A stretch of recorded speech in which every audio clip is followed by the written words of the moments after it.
I've known these gentlemen for almost 25 years, and I'm very proud of what they've accomplished along with the team. You've done a great job over the past 20 years, and I wish you continued success. We'll keep this rather brief at the request of Farid and Ahmed, but I think it would be useful to address some questions and to talk about what's generated the success and also what's been some of the challenges over the past 2 decades. Sustaining a practice, any practice, over 20 years is a significant and extraordinary achievement, especially when your aim is quality and you attempt to operate at the scale that X-Architects operates at. So my first question is, if each of you could speak about some of the most interesting challenges that you've faced and how you've navigated them.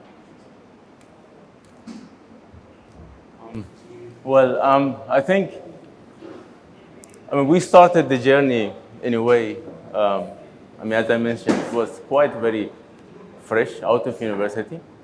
So for us to design was what we had learned in the studios with Professor Kevin, Sir Gislan, other team. And that was the knowledge, or as far as we knew what it takes to do architecture. And for us to have an office was, to have a space and to have a trade license, which we literally did it a day after we graduated from the college. And then always this question, then what's next? Architecture is demanding. Architecture has its own challenge, but at the same time, I feel it's rewarding at the same time. And I feel it's always that a journey that we say, okay, what's next? And the challenge to discover and to pursue that unknown that we're going through, it has been, in a way, for us, and a continuous challenge. And we always, the projects are very diverse, what we do. The scale are very diverse. The contexts that we design within are very diverse. We're very sensible to those contexts. And I think all of that, it's a continuous evolving challenge that we have been dealing with, I would say, in the last 20 years. Yeah, I think Farid was spot on in this. I mean, the most important thing was, or the most challenging thing is that every time you start any projects as if you are starting from scratch, yeah?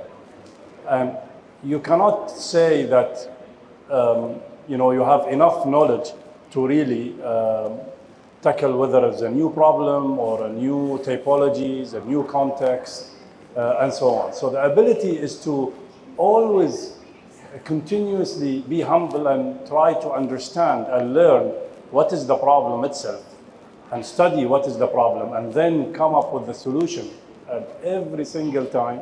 I think this is the most challenging but also rewarding thing. So for me, you cannot really have standards. All the standards will be in this continuing very fast world, changing directions, changing culture and so forth. It's very difficult to say, oh, this is my standard, this is what I developed and I will go with it. Actually, every time you have to reinvent yourself. So it's rewarding, but it's very tiring too. Thank you. Both of you brought up this word context. And I think that one of the issues that often results or can result in a kind of paralysis in terms of architecture is this focus on the loss of identity. And we're very bad at defining what that term means. But you both mentioned context and the role that context plays in your work. Can you perhaps talk about how you define context within the design process and how context ultimately comes to impact the work that you do?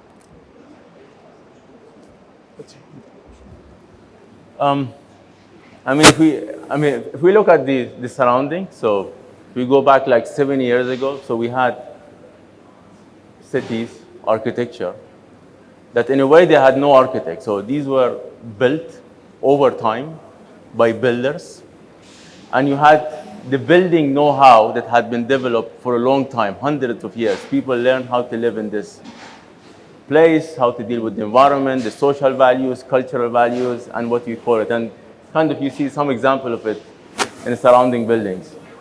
Definitely you had the discovery of oil, the prosperity, the boom of the economy, and the speed of the development, which in a way, this technique of construction or kind of having a builder to continue the speed, it was not kind of the solution to it. So as a result, there were architects, they came in, modernity, post-modernity, and that it was important. So as a result, there was a significant shift into what does architecture mean and how should we approach the architecture. And there was quite a lot of attempt, yeah? What do the idea of international style, how do we bring it in, and all of that. So there was in a way, a period of time where architects were experimenting, you know, what is the identity? What should be the identity? How do we respect this culture, this context, and. And I think for us, it has always been, how do we learn from this? How do we learn from the context?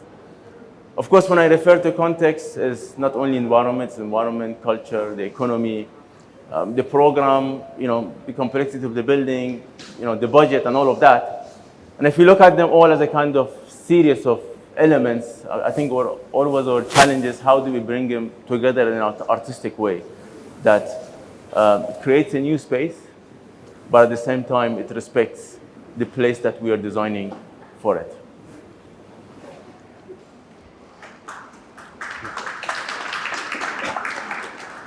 I think context is an anchor for us, yes? I think to the question of the identity, I mean, losing the identity, yes. Everybody, especially in this part of the world, have very kind of pride of to get our inspiration, our design from our culture, from our identity, and so on. But at the same time, we are also a progressive society. We have not to stick to what is our way of living before. There is, of course, things that I cannot change, and it's about who we are, but we are so much open about experimenting in new ways of how our society is organized and how we also interact with the rest of the world. So in that one, we are quite open, and we've been successful in a very kind of societal way, yet kept our identity intact and who we are intact. So that also translated maybe in our philosophy of design, that there is a certain things that we can call it the anchor, there is certain values, that framework that we always, as architects or as ex-architects, we would like to see in our projects. And one of them is the context, whether it's the social, whether it's the physical or other things. And then we have a certain mechanism, actually, to believe in the process, of going through and understanding a little bit more before giving the design solution. And that helped us a lot in getting some inspirations from the context also.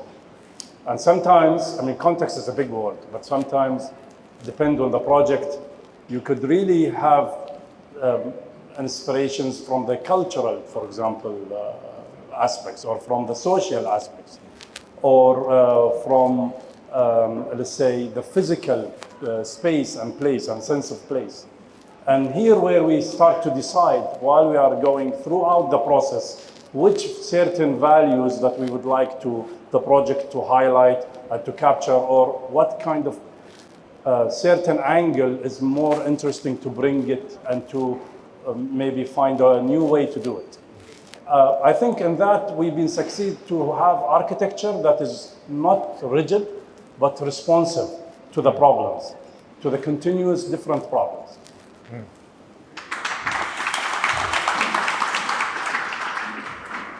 Responsive but not rigid. I'm going to save that one. Yeah, so very good. You mentioned process, and I think that a practice that has been sustained over 20 years requires the ability to navigate sometimes divergent viewpoints that occur within a process of design, especially when you're working in a collaborative manner. And this is required to produce consistent and cohesive works of architecture. When all the messiness of the process sort of disappears when we're sitting in a space like this, or when we see the images or the renderings on the screen. And I think it was good that we saw the members of the office before, because there's an extreme diversity within the office. Could you provide some insight into how X Architects has successfully negotiated the often difficult process of collaboration and design, given that extreme diversity?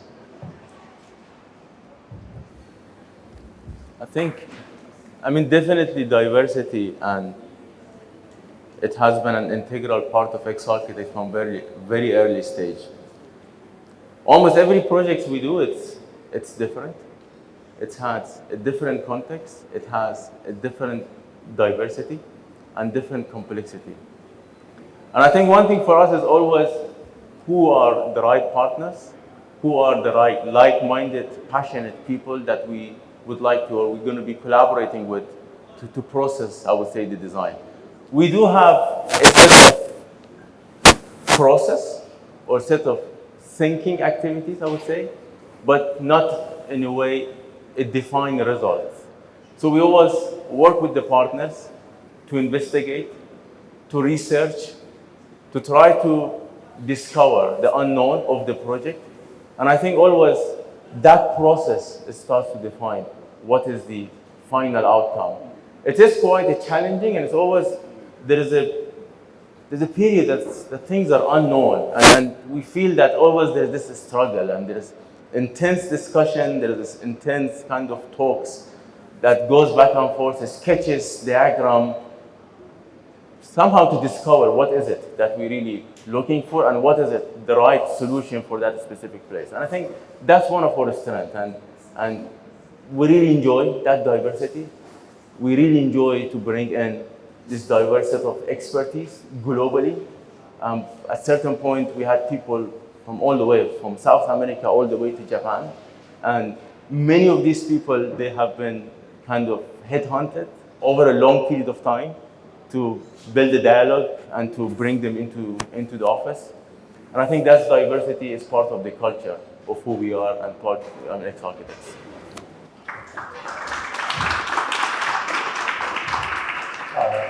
I saw somebody in the audience doing like this. by this.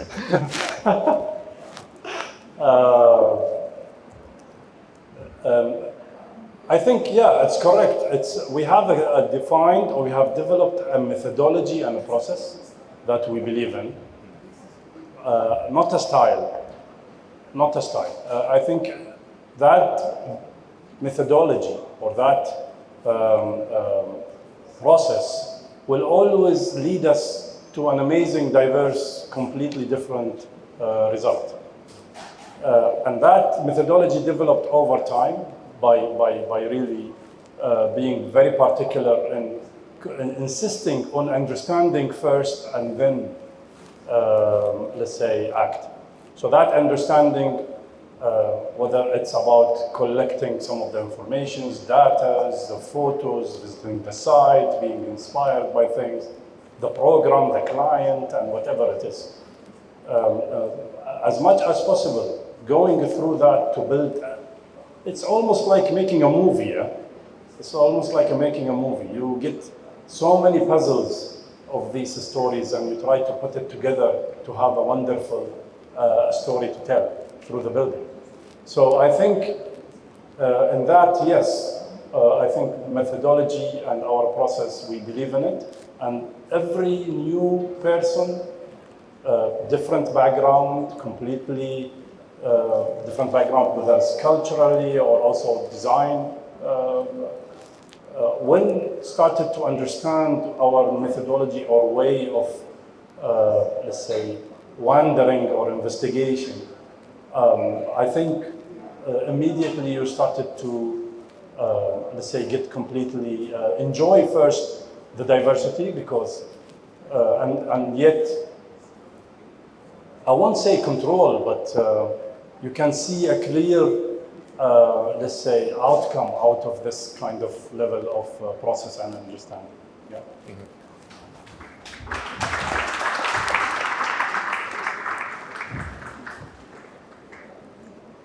I think that independent practices, such as ex-architects, play an important role in enriching the discipline of architecture. And I think we exist in a context where independent practices are extremely rare and often are not sustained over long periods of time. What would you say to young architects or students who may be intimidated by following your example, especially in places where success is the exception rather than the rule, in terms of practicing independently and at the scale and with the level of rigor that you aspire to? I mean, one thing to know is, I mean, architecture is a very slow process. It takes a long time to build. So any building, basically it needs 4 to 5 years to get built. So the first thing is you need to be patient. Definitely, you need to know why you're doing it. You need to know it's a lifestyle. You have to live architecture. It's part of you. It's not a career that you do 4 or 5 hours or 8 hours a day. It's a continuous learning and continuous kind of discussion. It's always around architecture that happens. I think, yeah, just, dedication, persistent, and don't give it up, and enjoy the journey. And architecture is rewarding, but it does need the patience, it does need the dedication, and it does need a lot of hard work.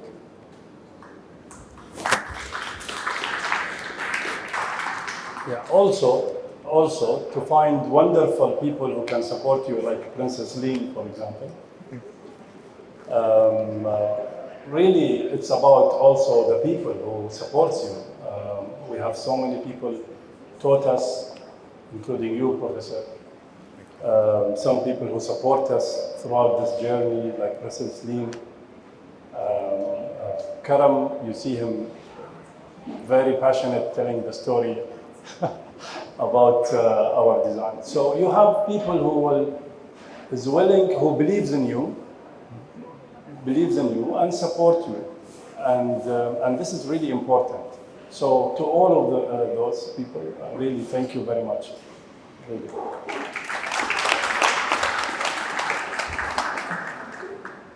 So we opened the conversation with an acknowledgement of the significance of founding and sustaining a practice over 2 decades. The range of work you've completed and the recognition received is commendable and extraordinary. Please join me in congratulating Ahmed, Farid, and the entire ex-architects team for an incredible journey and to future success. Thank you very much.